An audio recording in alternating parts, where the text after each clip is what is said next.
Hey guys, Arthur Tuesdays here. Today I'm going to be taking apart this carburetor and showing you guys how each part works. So just to start off, I'm going to go over the carburetor. This is a 26mm carburetor that came off of a one of those Chinese pit bikes. If you have one of those, it'll probably have a similar carburetor, so you can really learn from this video. So this carburetor is similar to what you'll find on other dirt bikes and maybe something like a lawnmower. Anything about this size will have similar functionality, even up to, a car carburetor has the same base components, just maybe looks a little differently. Okay, so to start off, I'm just going to go over kind of the base, everything you can see on the outside. So to start off, we've got the body of the carburetor, which is all the gray metallic stuff you can see. Then down here we have the carburetor bowl. Okay, we've got the throttle cable, which is what's up here. And then in here we have the throttle slide. We have the choke lever here, the fuel inlet, the idle adjustment screw. Okay, so that's all the parts you can see from the outside. Now I'm going to take off the carburetor bowl and I'm going to show you what's on the inside of that. Small disclaimer, while taking this off, you're going to spill gas everywhere. If whatever you're taking apart has a little switch to turn off the fuel, turn off the fuel. Or if it doesn't, take off the fuel line and put it somewhere where it's not going to spill fuel. Okay, I'm going to take it off now. So straight away, when I take this off, you're going to notice a bunch of mechanical things in here. You're going to have a gasket. You're going to have a carburetor bowl gasket as well. Put that aside. You'll definitely need that. On the carb bowl itself, you can see there's usually going to be this little brass piece in here. And that is the overflow. So when the carburetor bowl fills up with fuel, if it goes, if it's going up and up and up and up, and then it gets to the top of this, if it's too high, then it drains out through out this hole, and then, it usually either goes back into the gas tank or just dumps on the ground. All right, now on the inside of the carburetor, the first thing you'll notice is this black piece right here. It'll be different colors for different carburetors, but on mine it's black. Anyways, what this is the float. So as gas comes in the inlet, it comes down through right here. To take the float off, and along with that comes this little needle here, and you can see the shape, how it's triangular, and it goes and it blocks off the inlet hole in there, because you see how that's that inverse cone shape. So this floats up and then shoves in there and stops more fuel from flowing in. As the carb bowl fills up with fuel, the float will rise and block off from more fuel getting in, and then as the machine uses fuel, this will slowly move back down to the point where more gas will flow in, which will make it go back up, which will make it go back down, which will make it, and then it balances itself and make sure your jets have enough fuel. All right, now onto the jets. What the jets do is the fuel that's inside of the bottom of the carburetor touches these jets. And essentially they are just, I'll take one out real quick. This is the main jet. This is for the higher RPMs.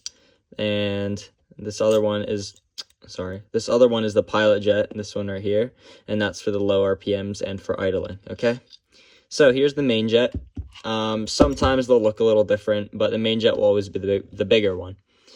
It has these little holes, and the fuel flows in from the bottom and then goes out these holes and then into the carburetor, into the tube of the carburetor, down that section, and it sprays the fuel in to go ahead into the engine to be combusted.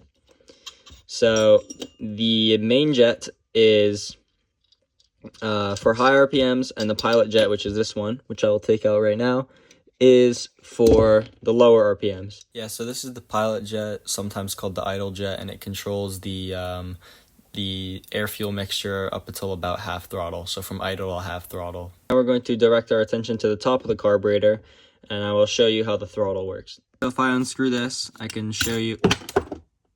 One moment, got it back. These settings have this is your throttle spring, and obviously springs shoot things. I should have remembered that. Anyways, so the throttle spring, you know, when you twist the throttle on your bike, when you let go, it springs back to its normal position, and that's thanks to this little guy right here, okay? And if I pull this out, here is your throttle slide, okay? And your throttle cable. This is actually a clutch cable, but does the job for demonstration purposes. And then you see this little needle on the bottom? That is lined up with your main jet, and it goes in here, and it plugs that off. So you get less fuel, and then as you pull your throttle, it slides up here and it exposes more of these holes. It gives you more fuel when you're in your higher RPMs, which is what you need.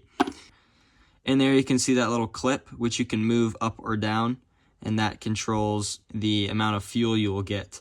So that's another way you can tune your carburetor, by adjusting that little clip in there. And there it is. That's the carburetor fully disassembled. So now we're going to go over some troubleshooting. So if your carburetor on your machine is not working, this is the common issues and how to solve them. So for starters, let's say you've got your fuel tap and you turn it on to begin the fuel flow to your carburetor, and then all of a sudden your overflow on the fuel bowl right here just starts gushing fuel everywhere. So much fuel. Just keeps going, doesn't stop, okay? What the issue is your float. It has this pin, well, it goes like this, sorry. It has this pin that goes through. So you see the pins in there right now. If I shake the carburetor around a little, you see it just falls right out, and then that falls out. So a lot of the time, if your fuel is just overflowing, it's just nothing's blocking the inlet. So you need to open your fuel bowl and just put this back on. Pretty simple fix. Another common issue is, let's say you've got a dirt bike and you crank the throttle wide open, and instead of the bike revving up, it just it bogs down, okay? A lot of time that is either you have the wrong size jet, so these holes in the jet are a little too small, so you can buy bigger ones online or whatever. But if it ran well before and now it's doing this, then what it is it's gunk and debris that has gotten into the holes in your jets. So what you can do is you can take the jets out and you can hit them with carburetor cleaner, brake cleaner, just anything to get that fuel out. A lot of the time people as well will use pressurized air and just blow out all the gunk that's inside of it as well. That's another way to do it. And the third common issue, I'm going to have to reassemble the carburetor. So I'm going to do a little bit of movie magic. Whoa, look at that. That's so cool. Oh my gosh. Anyways, another common issue with carburetors is, let's say you've got a dirt bike, and when you kickstart your dirt bike, you can kick and you can kick and you kick and it doesn't work. It never starts, okay? But you're like, hey, let me try something. And you slightly crack open the throttle, and then you kickstart it again, and then all of a sudden, oh, it fires right up. So great. But then you're like, okay, good, it started now, and you let off the throttle, and then it dies again. This is what's going on. You can see right here how you have this idle adjustment screw right here. And what that does essentially is it slightly opens the throttle. You can see where it is now. The throttle is held slightly open, those two little white dots there on screen. And what you do is, if the bike is dying while you are, if you don't give it any throttle, then a lot of the time the issue is just you don't have enough idle. So what you can do is you can turn that screw in the ways a little bit, and it opens that hole up a little bit more. So you see how those two little white dots are a little bigger now? And then if I turn it the other way, see, now it's open way smaller. This is a very fine adjustment, so I recommend doing it while the bike is running. So yeah, that's the 3 common issues with carburetors and why they make your bike not work. Alright, that's all for today's video. I hope you guys found it very helpful, and I hope you were able to troubleshoot your carburetor and get your bike or your lawnmower or your car or whatever running again. What is this, dealer? Taking a piss, I've been standing. This thing open. Ow. Ow.